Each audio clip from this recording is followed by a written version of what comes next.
Hal-hal yang berkaitan dengan hukum-hukum zakat fitrah. Zakat fitrah pertama hanya wajib bagi orang yang menemukan terbenamnya matahari di akhir bulan Ramadan. Menemukan terbenamnya matahari di akhir bulan Ramadan. Kalau ada seorang masuk Islam menjelang maghrib di akhir bulan Ramadan, maka dia kena wajib zakat fitrah. Kalau dia mau bayar, maka dia harus bayar. Tapi kalau dia masuk Islam setelah azan maghrib, malam takbiran, tidak wajib. Paham? Tidak wajib.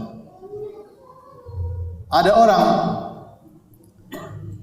anaknya lahir sebelum maghrib, maka terkena wajib bayar zakat fitrah. Kalau anaknya lahir setelah maghrib, tidak kena wajib bayar zakat fitrah. Tetapi kalau anak dalam perut, dianjurkan bayar zakat fitrah, hukumnya sunnah, tidak wajib.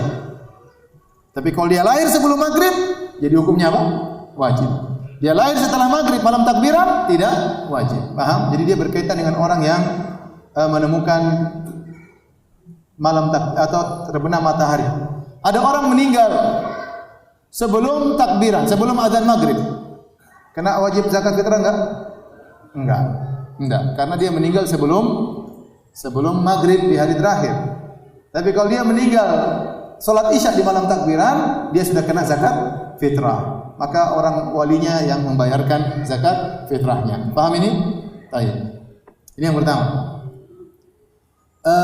Yang kedua, zakat fitrah berapa harus dibayar? Yang dibayar zakat fitrah adalah satu sa' dari kalau zaman dahulu min tamar, dari korma, dari zabib, dari kismis, kemudian dari syair, dari gandum, dari bur, dari gandum juga. Ya, intinya secara umum dapat ulama mengatakan satu sa'. Ada sebagian ulama mengatakan kalau bur setengah sa', tapi yang secara umum satu sa'. Nah, satu sa' itu adalah ukuran volume, literan, bukan berat. Dan satu sa' itu adalah 4 mud. Satu mud itu begini. Dengan ukuran tangan orang yang sedang, kalau dia mengambil korma yang kering, dia ambil begini. Ini 1 mud, 2 mud, 3 mud, 4 mud. 4 mud lah 1 sa'. Dahulu ada seorang ulama di kota Madinah, kalau dia bayar zakat, dia bayarnya begitu, enggak usah timbang-timbang. Sini, dia ambil beras 1, 2, 3, 4, 1 sa' selesai. Enggak tahu berapa beratnya. Karena 1 sa' itu 4 mud. 1 mud itu begini, 1 begini. Ya, tergantung gunungnya seberapa bisa berubah. Tapi wajar lah kalau dia ambil begini, yang wajar 1. Entah berapa. Tapi maka tatkala dikonversikan dari volume menjadi berat, ini berubah berbeda-beda. Ya. Berat 4 beginian kismis, maksud saya anggur yang sudah kering, beda dengan 4 ginian beras, ya tidak? Beratnya beda-beda. Beda dengan 4 ginian korma, beda dengan 4 ginian gandum. Maka tatkala dikonversikan dari ukuran volume menjadi ukuran berat, ini timbullah khilaf di kalangan para ulama. Saya baca-baca tentang beras, maka mereka bedakan lagi. Kalau beras India berapa, beras ini berapa kilo, mereka detail. Beras Indonesia kecil-kecil berapa. Intinya kalau antum hati-hati bayar 3 kilo. Karena rentan ada 20, ada yang bilang 24, ada yang 2,8. Intinya lebih hati-hati, ada yang mengatakan 3. Udah nanti bayar 3 kilo aja. Lebih aman. 3 kilo. Saya rasa di sini mungkin 2,5. Ada pendapat 2,5, oke. Tapi saya bilang lebih hati-hati, bayar berapa? 3 kilo. Karena itu konversi dari volume menuju ke berat. Terus zakat fitrah, apakah boleh dibayar dengan uang? Ijma' ulama, bukan ijma', jumhur ulama mengatakan harus dengan beras, harus dengan makanan pokok. Kalau tidak dengan makanan pokok maka tidak sah. Pendapat Hanafiyah mengatakan boleh dengan duit. Pendapat tengah adalah pendapat Syekhul Islam Ibnu Taimiyah rahimahullah taala, boleh dengan duit kalau dalam kondisi hajat, sangat-sangat keperluan.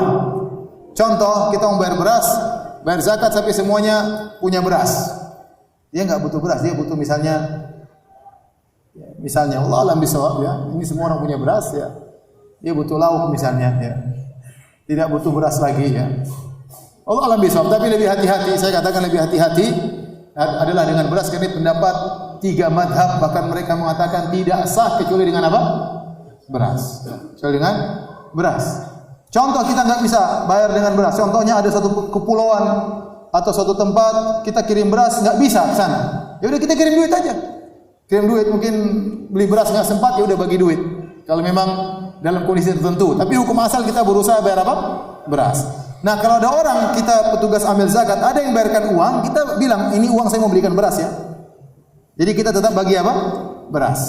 Lebih hati-hati, lebih afdal, dan sepakat kalau beras, semua sepakat sah. Kalau duit, jumhur mengatakan tidak sah, Hanafiyah mengatakan apa? Sah. Ya, lebih hati-hati beras, kecuali dalam kondisi terdesak baru kita bagikan dengan uang kalau memang kondisi terdesak dalam kondisi-kondisi tertentu.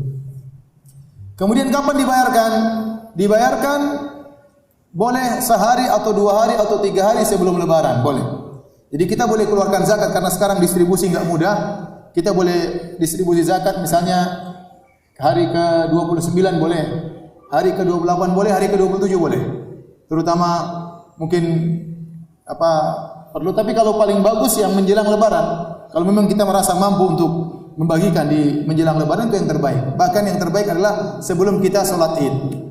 Itu yang terbaik. Tapi susah, terkadang kita sebelum sholat Id cari orang mau bayar zakat, enggak ada yang mau terima zakat, susah. Padahal zakat tidak boleh dibayar setelah sholat Id. Kenapa semakin dekat lebaran semakin baik untuk dibayar? Karena fungsi zakat fitrah adalah agar orang tidak kelaparan pada hari tersebut. Mereka punya beras, mereka bisa makan beras. Tidak punya lauk, mereka bisa campur dengan apa? Garam, atau mereka bisa cari lauk, yang penting beras ada. Itu yang paling penting. Jadi zakat fitrah itu fungsinya bukan memperkaya orang, bukan untuk memenuhi kebutuhannya setahun. Itu zakat mal. Paham? Ini beda. Makanya kata para ulama, zakat fitr hanya dibayar untuk 2 asnaf. Cuma miskin dan apa? Fakir. Ya, fakir miskin saja. Bukan untuk utang, enggak. Bukan orang berutang, enggak. Tapi untuk fakir dan miskin saja.